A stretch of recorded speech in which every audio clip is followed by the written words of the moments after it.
أشهد أن لا إله إلا الله وحده لا شريك له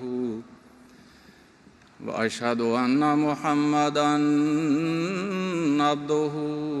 ورسوله أما بعد فأعوذ بالله من الشيطان الرجيم بسم الله الرحمن الرحيم وعد الله الذين آمنوا منكم وعملوا الصالحات ليستخلفنهم في الأرض كما استخلف الذين من قبلهم وَلَيُمَكِّنَنَّ لَهُمْ دِينَهُمُ الَّذِي ارْتَضَىٰ لَهُمْ وَلَيُبَدِّلَنَّهُم مِّن بَعْدِ خَوْفِهِمْ أَمْنًا يَعْبُدُونَنِي لَا يُشْرِكُونَ بِي شَيْئًا وَمَن كَفَرَ بَعْدَ ذَلِكَ فَأُولَٰئِكَ هُمُ الْفَاسِقُونَ۔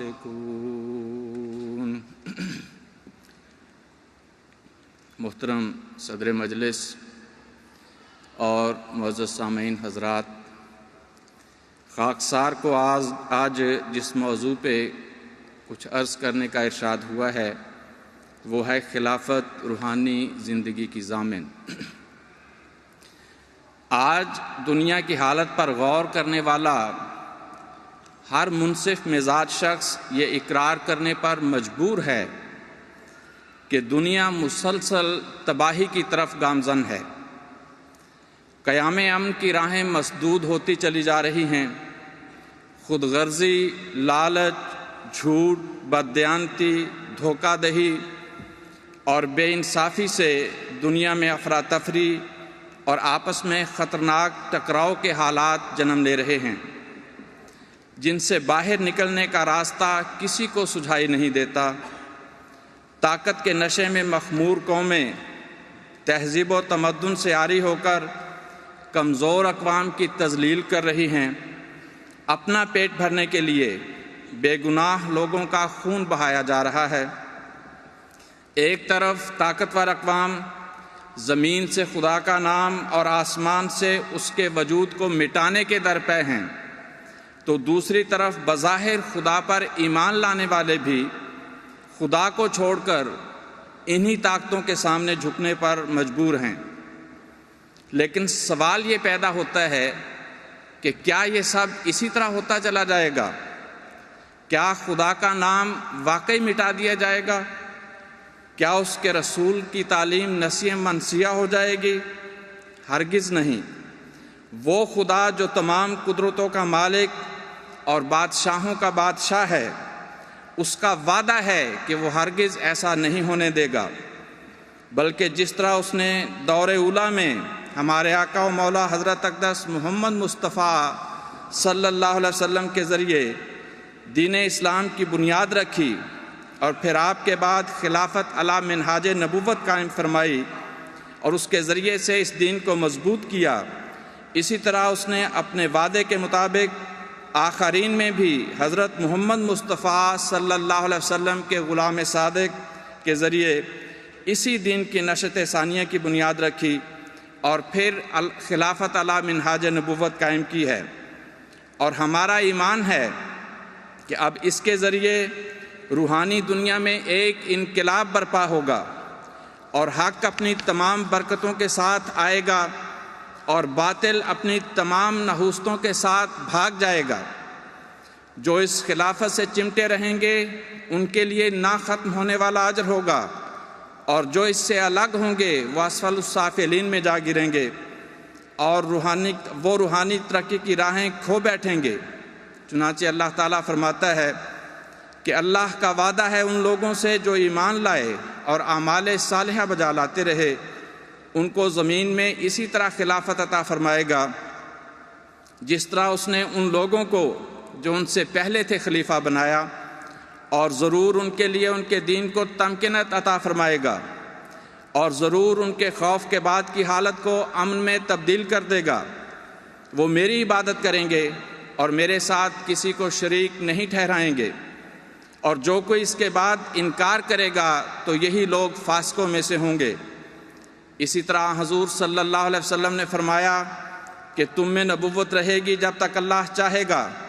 پھر وہ اس کو اٹھا لے گا، اور پھر خلافت علی منہاج نبوت قائم ہوگی، پھر اللہ جب چاہے گا اس کو بھی اٹھا لے گا، تو پھر ایک ایذا رساں بادشاہت قائم ہوگی۔ جب یہ دور ختم ہوگا تو اس سے بھی بڑھ کر ایک جابرانہ بادشاہت قائم ہو جائے گی،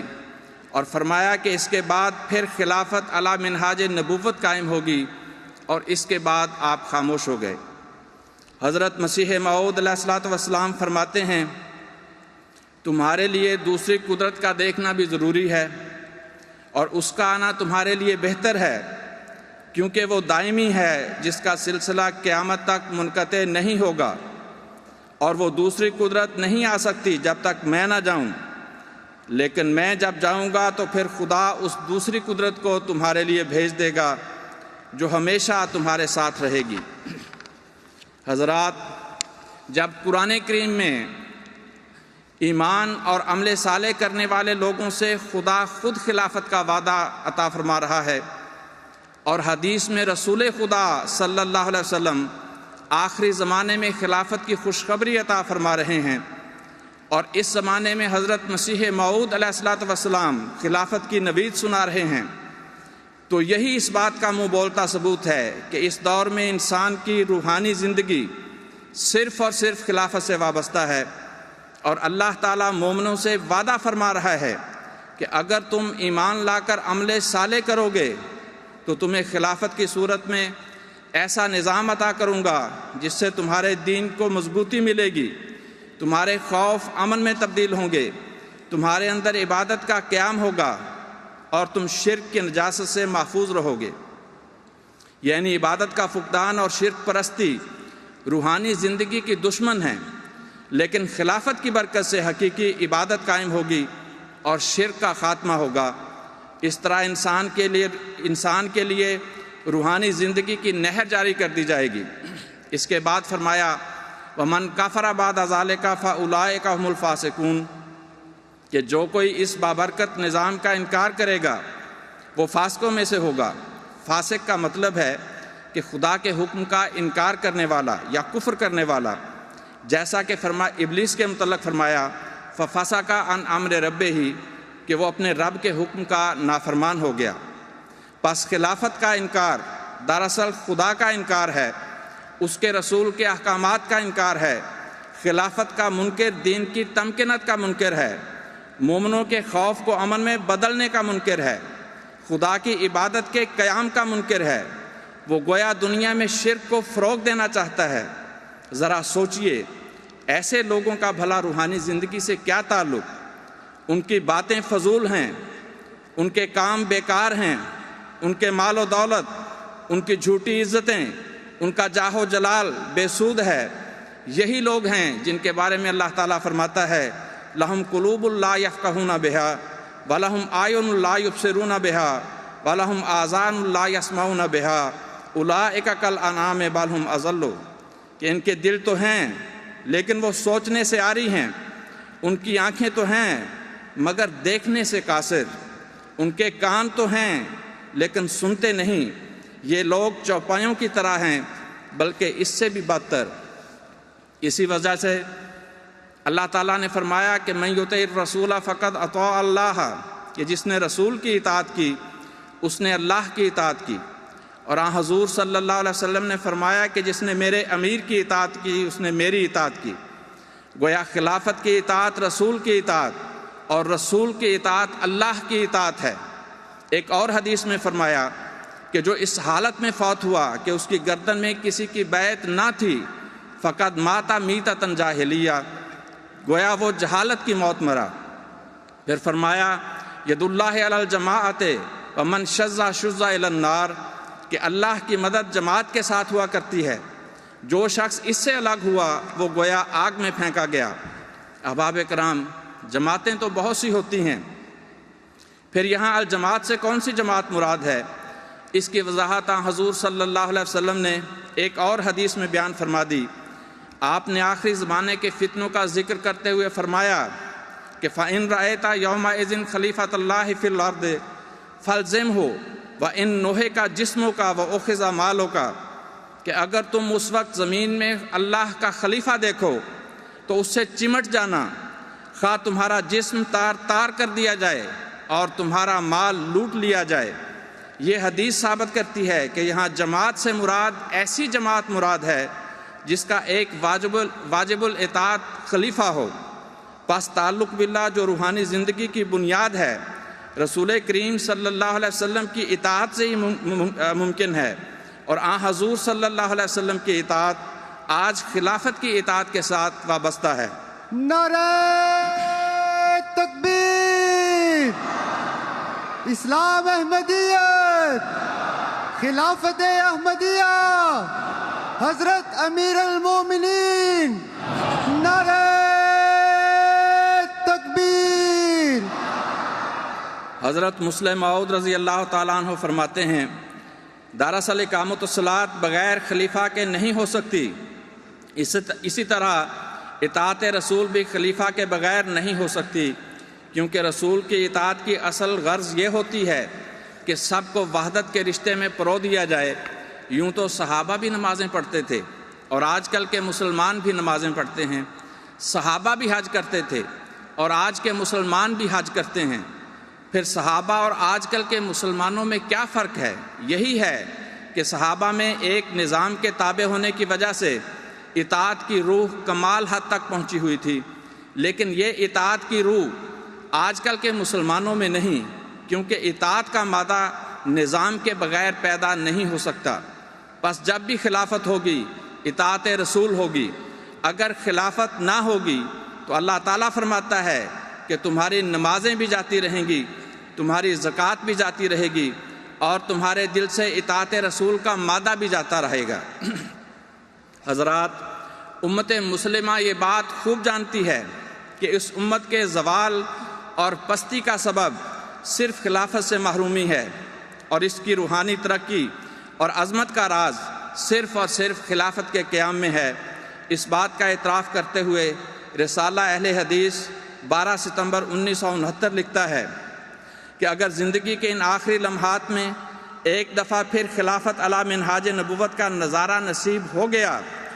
تو ہو سکتا ہے کہ ملت اسلامیہ کی بگڑی سنور جائے اور روٹھا ہوا خدا پھر سے مان جائے، اور بھنور میں گھری ہوئی ملت اسلامیہ کی ناؤ شاید کسی طرح اس نرغے سے نکل کر ساحل عافیت سے ہمکنار ہو جائے۔ اسی طرح مکرم ذوالفقار علی شاہ صاحب بریلوی چراغ رہنمائے جہان میں لکھتے ہیں کہ اگر خلیفہ نہ ہو تو دنیا کی اصلاح کون کرے گا؟ اس لیے خلیفہ کا ہونا اہم ہوا۔ مناسب ہے عوام الناس کو کہ اللہ کے خلیفے کو تلاش کر کے اس کی اطاعت کریں، خلیفہ کا ہونا ہر وقت لازمی ہے۔ پھر مکرم شاہد بدر فلاحی صاحب ہفت روزہ نئی دنیا میں لکھتے ہیں کہ خلافت کے بغیر نہ دین غالب آ سکتا ہے، نہ عدل و انصاف کا قیام عمل میں آ سکتا ہے، نہ مشرکانہ نظام کا خاتمہ ہو سکتا ہے، نہ نماز کا مکمل قیام ہو سکتا ہے، نہ زکوٰۃ کا پورا نظام نافذ ہو سکتا ہے، نہ نیکی فروغ پا سکتی ہے، نہ برائی ختم ہو سکتی ہے، نہ جمعہ و عیدین کا انتظام ہو سکتا ہے، نہ اللہ کے رسول کی پوری اطاعت ہو سکتی ہے، نہ مسلمانوں کی حالت درست ہو سکتی ہے۔ خلافت کے بغیر زندگی گزارنا جاہلیت ہے، بلکہ جینا درست نہیں۔ خلافت کے بغیر اسلام اپاہج اور لولا لنگڑا ہے۔ علامہ اقبال لکھتے ہیں، تا خلافت کی بنا دنیا میں ہو پھر استوار، لا کہیں سے ڈھونڈ کر اسلاف کا قلب و جگر۔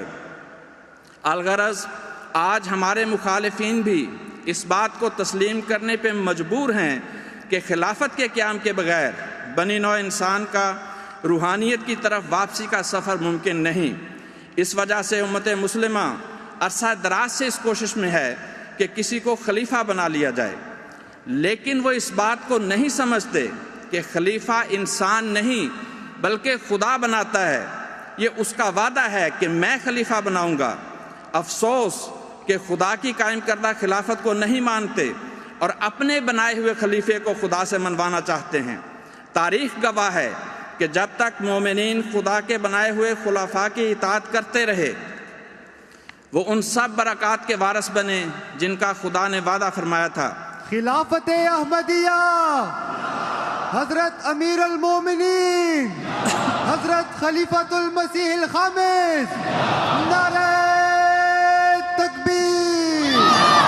اور جب انہوں نے خدا کے کام کو اپنے ہاتھ میں لینے کی کوشش کی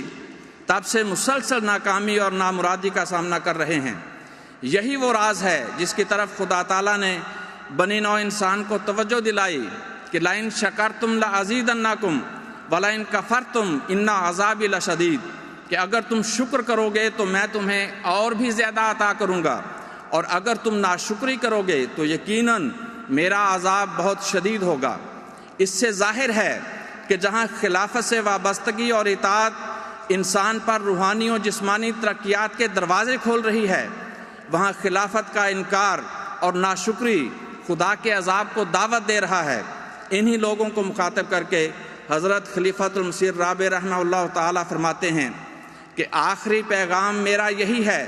کہ وقت کے امام کے سامنے سر تسلیم خم کرو، خدا نے جس کو بھیجا ہے اس کو قبول کرو، وہی ہے جو تمہاری سربراہی کی اہلیت رکھتا ہے۔ خدا کی قائم کردہ قیادت کے انکار کے بعد تمہارے لیے امن اور فلاح کی کوئی راہ باقی نہیں۔ میں تمہیں یقین دلاتا ہوں اگر آج تم خدا کی قائم کردہ قیادت کے سامنے سر تسلیم خم کر لو تو تمام دنیا میں اسلام کے غلبہ نو کی ایک ایسی عظیم تحریک چلے گی کہ دنیا کی کوئی طاقت اس کا مقابلہ نہیں کر سکے گی۔ حضرت خلیفۃ المسیح الخامس ایدہ اللہ تعالیٰ بنصر العزیز فرماتے ہیں، قدرت ثانیہ خدا کی طرف سے ایک بڑا انعام ہے جس کا مقصد قوم کو متحد کرنا اور تفرقے سے محفوظ کرنا ہے۔ یہ وہ لڑی ہے جس میں جماعت موتیوں کی مانند پروئی ہوئی ہے۔ اگر موتی بکھرے ہوئے ہوں تو نہ تو محفوظ ہوتے ہیں اور نہ ہی خوبصورت معلوم ہوتے ہیں۔ ایک لڑی میں پروئے ہوئے موتی ہی خوبصورت اور محفوظ ہوتے ہیں۔ اگر قدرت ثانیہ نہ ہو تو اسلام کبھی ترقی نہیں کر سکتا۔ حضرات، خلافت ایک آسمانی بادشاہت ہے جس کا موازنہ دنیا کی بادشاہتوں سے نہیں کیا جا سکتا۔ لہٰذا جب ہم خلافت کے ذریعے عبادت کے قیام کی بات کرتے ہیں تو اس سے مراد محض دکھاوے کے نماز روزے نہیں بلکہ عبادت ہر اس فعل کا نام ہے جو خدا کی رضا کے لیے کیا جائے۔ حتیٰ کہ حضور صلی اللہ علیہ وسلم نے فرمایا کہ اگر ایک خاوند خدا کی رضا کے لیے اپنی بیوی کے منہ میں لقمہ بھی ڈالتا ہے تو وہ بھی عبادت ہے۔ لہٰذا بلا تفریق رنگ و نسل تمام انسانوں سے ہمدردی کرنا اور انسانی فلاح و بہبود میں مصروف رہنا، یتیموں، مسکینوں، بیواؤں اور غریبوں کا خیال رکھنا، یہ بھی عبادت کا ایک لازمی حصہ ہے۔ اس کے بغیر نماز اور روزہ مکمل نہیں ہوتا، بلکہ انسانی ہمدردی سے خالی نمازوں کے متعلق اللہ تعالیٰ نے فرمایا کہ وہ انسان کو ہلاکت کی طرف لے کے جانے والی ہیں۔ اللہ فرماتا ہے،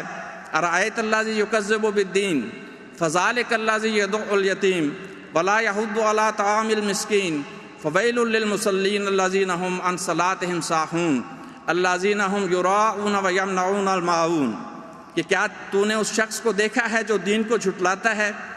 وہی تو ہے جو یتیم کو دھتکارتا ہے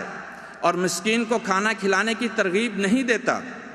بس ایسے نمازیوں کے لیے بھی ہلاکت ہے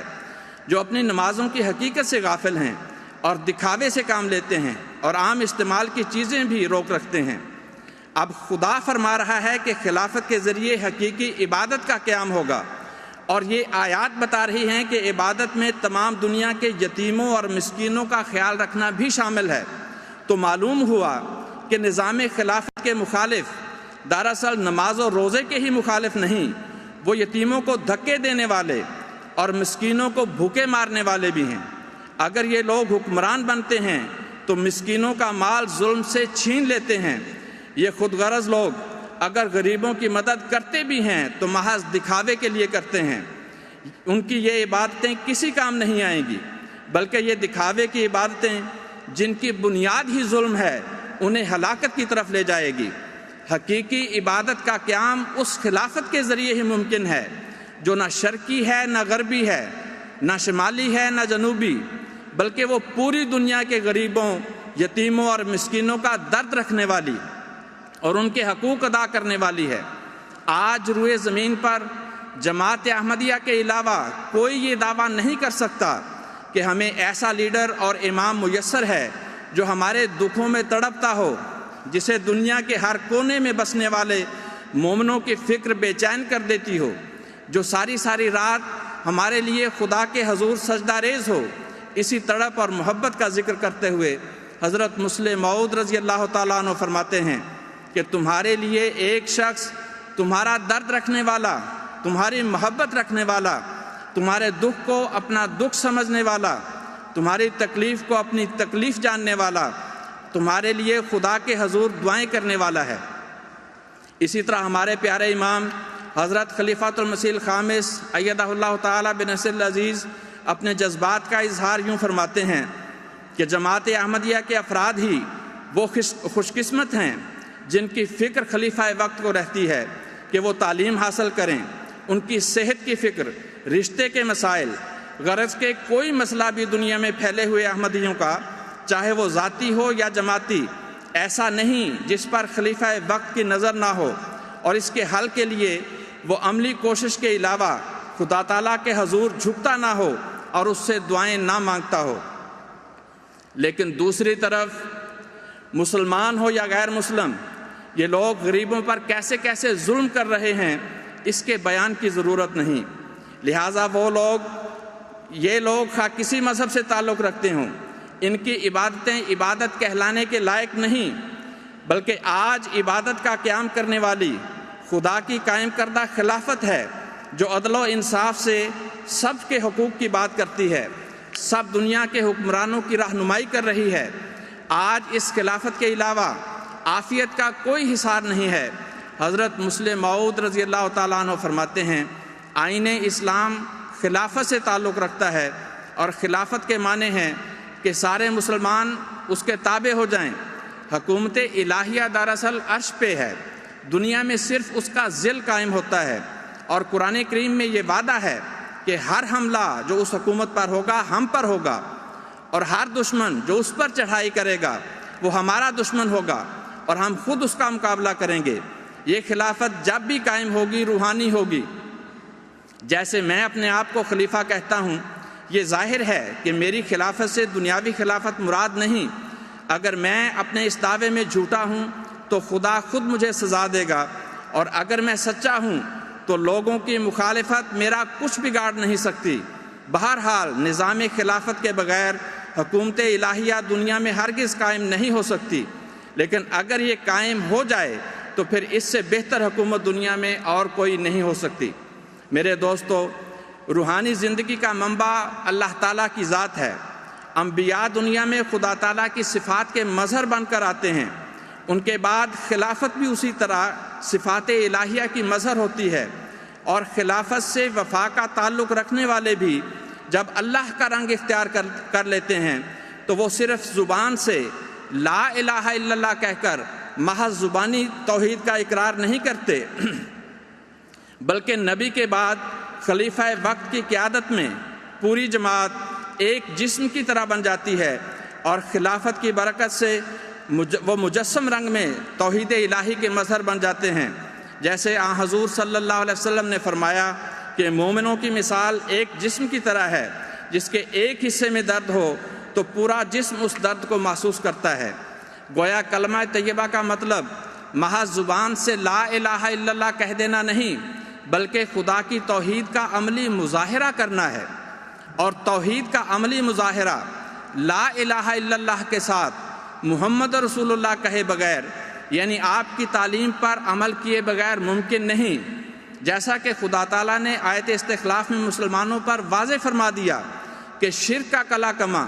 اور عبادت الہی کا قیام آن حضور صلی اللہ علیہ وسلم کی تعلیم پر خلافت کی قیادت میں ایک جسم بن کر عمل کیے بغیر ممکن نہیں۔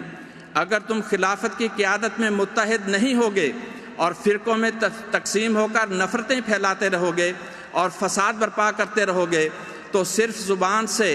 کلمہ طیبہ کہنے کا کوئی فائدہ نہیں ہوگا، اگر زبان سے توحید کا اعلان کرتے ہو تو پھر اس تعلیم پر ایمان لا کر عمل صالح کرو اور ایک خلیفہ کی قیادت میں ایک جسم بن جاؤ جس کا ہر حصہ دوسرے حصے کا خیال رکھے، دوسرے حصے کا درد محسوس کرے اور اس درد کو دور کرنے کی کوشش کرے۔ یہ ہے وہ خلافت جس کے ہاتھ پر خدا تعالیٰ پوری دنیا کو ایک جسم بنا کر عملی توحید کا قیام کرنا چاہتا ہے۔ مختلف اقوام بے شک دنیاوی لحاظ سے اپنی اپنی حکومت کرتی رہیں، لیکن روحانی طور پر جب دنیا میں ایک خلیفہ ہوگا جو مشرق و مغرب اور شمال اور جنوب کے لوگوں کا درد محسوس کرے گا، ان کے لیے دعائیں کرے گا، تو خدا کی حقیقی توحید کا قیام ہوگا جو کلمہ طیبہ کی مجسم تصویر ہوگی۔ پھر دنیا روحانی طور پر بھی ترقی کرے گی اور جسمانی طور پر بھی۔ اس طرح پوری دنیا میں خدائے واحد کی حقیقی عبادت قائم ہوگی، شرک کا خاتمہ ہوگا، پھر وہ لوگ خدا پر بھروسہ کرنے والے ہوں گے اور دنیا کے جھوٹے خداؤں سے بے نیاز ہو جائیں گے۔ جو ایسی خلافت سے الگ ہوتا ہے وہ آن حضور صلی اللہ علیہ وسلم کے ارشاد کے مطابق جاہلیت کی موت مرتا ہے۔ حضرات ذرا غور فرمائیے کہ خلافت کے لیے ایمان اور عمل صالح شرط ہے۔ عمل صالح مناسب حال عمل کو کہتے ہیں، اور جو عمل مناسب حال نہ ہو وہ ظلم کہلاتا ہے۔ عربی لغت میں ہے وضع الشیء فی غیر محلہ ظلم، کہ کسی چیز کو اس کی مناسب جگہ پہ نہ رکھنا یا کسی کام کو اس کے صحیح طریق کے مطابق نہ کرنا ظلم کہلاتا ہے۔ گویا ظلم عمل صالح کا متضاد ہے۔ اللہ تعالیٰ نے حضرت ابراہیم علیہ السلام سے یہ وعدہ فرمایا کہ میں تجھے امام بنانے والا ہوں۔ عرض کیا کیا میری اولاد میں سے بھی؟ فرمایا ہاں، مگر جو ظالم ہوں گے، یعنی جو عمل صالح نہیں کریں گے، وہ میرے اس عہد کے مستحق نہیں ہوں گے۔ پھر اس کے بعد خانہ کعبہ کو پوری دنیا کے لیے مرکز بنانے کا ذکر کرتے ہوئے اللہ تعالیٰ فرماتا ہے وَاتَّخِذُوا مِن مَّقَامِ إِبْرَاهِيمَ مُصَلًّى، کہ مقام ابراہیم کو مصلی بناؤ، یعنی حضرت ابراہیم علیہ السلام کی طرح اطاعت اور وفا کو اپنا شعار بناؤ تو تمہیں امامت کی برکات نصیب ہوں گی۔ وہ برکات جن کا مرکز خانہ کعبہ ہے، جو دراصل روحانی زندگی کا منبع ہے۔ حضرت مسلم موعود رضی اللہ تعالیٰ عنہ فرماتے ہیں جس طرح مسجد خانہ کعبہ کی یاد کو قائم رکھتی ہے، اسی طرح خلافت محمد رسول اللہ صلی اللہ علیہ وسلم کی یاد کو قائم رکھتی ہے۔ یہ وہ حکم ہے جو اللہ تعالیٰ نے اس آیت میں دیا تھا کہ وَاتَّخِذُوا مِن مَّقَامِ إِبْرَاهِيمَ مُصَلًّى۔ پس عمل صالح کا تقاضا ہے کہ آج ہم بھی خلافت کے ساتھ وفا میں مقام ابراہیم کو اختیار کریں، اور مقام ابراہیم اسلمت لرب العالمین کی صدا بلند کرنے کا نام ہے۔ یہی مقصد تھا جس کے لیے خانہ کعبہ کی بنیاد اٹھائی گئی تھی،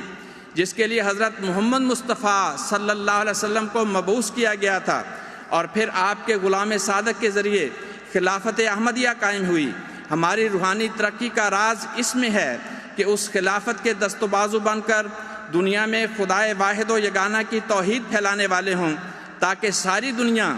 ایک خدا کی روحانی بادشاہت میں آ جائے اور ایک نبی کی شریعت کے مطابق خانہ کعبہ کو اپنا مرکز توحید بنا کر اس سے پھوٹنے والی حقیقی شریعت کا قیام ہو،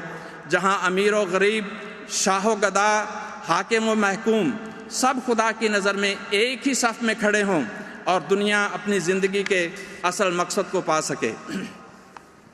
اسلام احمدیت، اسلام احمدیت، خلافت احمدیہ، حضرت امیر المومنین، نعرہ تکبیر۔ جیسا کہ عرض کیا گیا ہے کہ خدا نے خلافت کا وعدہ ایمان لانے اور عمل صالح کرنے والوں سے کیا ہے، نیز اللہ فرماتا ہے ان اللہ لا یخلف المیعاد، کہ اللہ تعالیٰ وعدہ خلافی نہیں کرتا۔ اس اصول کو پیش نظر رکھتے ہوئے قرآن کریم پر نظر دوڑائیں تو جہاں جہاں اللہ الذین آمنوا وعملوا الصالحات کا ذکر ہے، گویا وہاں نبوت کے ساتھ خلافت کا بھی ذکر ہے۔ قرآن کریم میں بہت سے مقامات پر روحانی زندگی کو خلافت کے ساتھ وابستہ قرار دیا گیا ہے۔ سورہ 3 میں اللہ تعالیٰ فرماتا ہے لقد خلقنا الانسان فی احسن تقویم ثم رددناہ اسفل سافلین الا الذین آمنوا وعملوا الصالحات فلہم اجر غیر ممنون، کہ انسانی تاریخ گواہ ہے کہ ہم نے انسان کو احسن تقویم میں پیدا کیا، لیکن پھر اس کی اپنی بدعمالیوں کی وجہ سے ہم نے اسے اسفل السافلین کی طرف لوٹا دیا۔ لیکن فرمایا الا الذین آمنوا وعملوا الصالحات، سوائے ان لوگوں کے جو ایمان لائے اور عمل صالح کرتے رہے، یعنی جو خلافت کے ساتھ وابستہ رہے، وہ اسفل السافلین میں گرنے سے نہ صرف بچ جائیں گے بلکہ فرمایا فلہم اجر غیر ممنون، کہ ان کے لیے نہ ختم ہونے والا اجر ہے، یعنی خدا ان کی روحانی زندگی کے قائم رہنے کی ضمانت عطا فرما رہا ہے۔ اسی طرح ایک دوسری صورت میں اللہ تعالیٰ فرماتا ہے والعصر ان الانسان لفی خسر الا الذین آمنوا وعملوا الصالحات وتواصوا بالحق وتواصوا بالصبر، کہ زمانے کی قسم یقیناً انسان ایک بڑے گھاٹے میں ہے سوائے ان لوگوں کے جو ایمان لائے اور اعمال صالح بجا لائے اور ایک دوسرے کو حق بات کی اور صبر کی نصیحت کرتے رہے۔ اس صورت میں اللہ تعالیٰ نے بتا دیا کہ آخری زمانے میں تمام انسان مسلم ہوں یا غیر مسلم سب گھاٹے میں ہوں گے، کیونکہ سب ایمان اور عمل صالح سے خالی ہوں گے۔ مسلمانوں کے دلوں سے امید مٹ چکی ہوگی، وہ طاقتور اقوام سے خوف زدہ ہوں گے، لیکن ایک جماعت جو ایمان اور عمل صالح کی دولت سے مالا مال ہوگی اور خدا کے وعدے کے مطابق خلافت کے ساتھ وابستہ ہوگی، وہ نہ تو کسی کی دولت سے متاثر ہوگی نہ کسی کی طاقت سے خوف کھائے گی، بلکہ خلافت کی برکت سے وہ خود بھی حق بات پر قائم رہیں گے اور دوسروں کو بھی حق بات کی تلقین کرتے رہیں گے۔ ان پر مصائب آئیں گے، حوادث کی آندھیاں چلیں گی، ان پر عرصہ حیات تنگ کرنے کی کوشش کی جائے گی، انہیں لا الہ الا اللہ کہنے سے روکا جائے گا، انہیں شرک کرنے پر مجبور کیا جائے گا، ان کے لیے عبادت کے دروازے بند کیے جائیں گے، لیکن وہ تمام مشکلات کو برداشت کریں گے، خود بھی صبر کریں گے اور دوسروں کو بھی صبر کی تلقین کرتے رہیں گے۔ حضرت مسیح موعود علیہ الصلوۃ والسلام خدا کے ان عاجز بندوں کا ذکر کرتے ہوئے فرماتے ہیں خدا ان پر سب سے زیادہ مصیبتیں نازل کرتا ہے، مگر اس لیے نہیں کہ وہ تباہ ہو جائیں، بلکہ اس لیے تا زیادہ سے زیادہ پھل اور پھول میں ترقی کریں۔ وہ ورطۂ عظیمہ میں ڈالے جاتے ہیں لیکن غرق کرنے کے لیے نہیں، بلکہ اس لیے تا ان موتیوں کے وارث ہوں جو دریائے وحدت کے نیچے ہیں۔ وہ آگ میں ڈالے جاتے ہیں لیکن اس لیے نہیں کہ جلائے جائیں، بلکہ اس لیے کہ تا خدا تعالیٰ کی قدرتیں ظاہر ہوں۔ ان سے ٹھٹھا کیا جاتا ہے، لعنت کی جاتی ہے، وہ ہر طرح سے ستائے جاتے ہیں اور دکھ دیے جاتے ہیں، اور طرح طرح کی بولیاں ان کی نسبت بولی جاتی ہیں، بدظنیاں بڑھ جاتی ہیں۔ جو شخص ان کو دکھ دیتا ہے اور لعنتیں بھیجتا ہے، وہ اپنے دل میں خیال کرتا ہے کہ بہت ہی ثواب کا کام کر رہا ہے، پس وہ صبر کرتا ہے یہاں تک کہ امر مقدر اپنی مدت مقررہ تک پہنچ جاتا ہے۔ تب غیرت الہی اس غریب کے لیے جوش مارتی ہے اور ایک ہی تجلی اعداء کو پاش پاش کر دیتی ہے۔ فرمایا گالیاں سن کر دعا دو، پاکے دکھ آرام دو، کبر کی عادت جو دیکھو تم دکھاؤ انکسار، دیکھ کر لوگوں کا جوش و غیظ مت کچھ کم کرو، شدت گرمی کا ہے محتاج باران بہار۔ پس آج جہاں باقی اقوام دوسروں پر ظلم کر کے ان کا مال و دولت چھین لینے کی کوشش کر رہی ہیں، وہاں خلافت احمدیہ مخالفین کی طرف سے اپنے متبعین کو دیے جانے والے ہر قسم کے دکھوں اور تکلیفوں کے باوجود حق پر قائم رہتے ہوئے اور اپنی جماعت کو صبر کی تلقین کرتے ہوئے تمام انسانوں کے دکھ اور درد بانٹنے اور انہیں امن دینے اور عدل اور انصاف کے قیام کے لیے کوشاں ہے، جو اس بات کا عملی ثبوت ہے کہ آئندہ روحانی زندگی کی ضمانت امریکہ دے سکتا ہے نہ روس، چین دے سکتا ہے نہ جاپان، یورپ دے سکتا ہے نہ ایشیا، اور نہ ہی دنیا کا کوئی اور ملک یا طاقت دے سکتی ہے، بلکہ یہ ضمانت صرف اور صرف خدا عطا کر سکتا ہے۔ اور آج خدا نے اس کا صرف ایک ہی ذریعہ پیدا کیا ہے، اور وہ اس آخری زمانے میں حضور صلی اللہ علیہ وسلم کی پیش گوئی کے مطابق خدا کی قائم کردہ خلافت ہے۔ جو اس سے منہ موڑتا ہے وہ خدا سے منہ موڑتا ہے اور وہ خود اپنی روحانی موت کے سامان کرتا ہے۔ عزیز دوستو، روحانی زندگی کی ترقی آج صرف اسلام سے وابستہ ہے، اور اسلام کی دوبارہ زندگی حضرت مسیح موعود علیہ السلام کے ذریعے اور اس کی تکمیل خلافت کے ذریعے مقدر ہے۔ اب خلافت کے ذریعے اس روحانی مشن کے مکمل ہونے کی خبر دیتے ہوئے حضرت مسیح موعود علیہ السلام فرماتے ہیں، غیر معبود ہلاک ہوں گے اور جھوٹے خدا اپنی خدائی کے وجود سے منقطع کیے جائیں گے، اور وہ تمام خراب استعدادیں بھی مریں گی جو جھوٹے خداؤں کو قبول کر لیتی تھیں۔ نئی زمین ہوگی اور نیا آسمان ہوگا۔ اب وہ دن نزدیک آتے ہیں جو سچائی کا آفتاب مغرب کی طرف سے چڑھے گا اور یورپ کو سچے خدا کا پتہ لگے گا، اور بعد اس کے توبہ کا دروازہ بند ہوگا، کیونکہ داخل ہونے والے بڑے زور سے داخل ہو جائیں گے اور باقی وہی رہ جائیں گے جن کے دل پر فطرت سے دروازے بند ہیں اور نور سے نہیں بلکہ تاریکی سے محبت رکھتے ہیں۔ قریب ہے کہ سب ملتیں ہلاک ہوں گی مگر اسلام، اور سب حربے ٹوٹ جائیں گے مگر اسلام کا آسمانی حربہ، کہ نہ وہ ٹوٹے گا اور نہ کند ہوگا جب تک دجالیت کو پاش پاش نہ کر دے۔ وہ وقت قریب ہے کہ خدا کی سچی توحید، جس کو بیابانوں کے رہنے والے اور تمام تعلیموں سے غافل بھی اپنے اندر محسوس کرتے ہیں، ملکوں میں پھیلے گی۔ اس دن نہ کوئی مصنوعی کفارہ باقی رہے گا، نہ کوئی مصنوعی خدا، اور خدا کا ایک ہی ہاتھ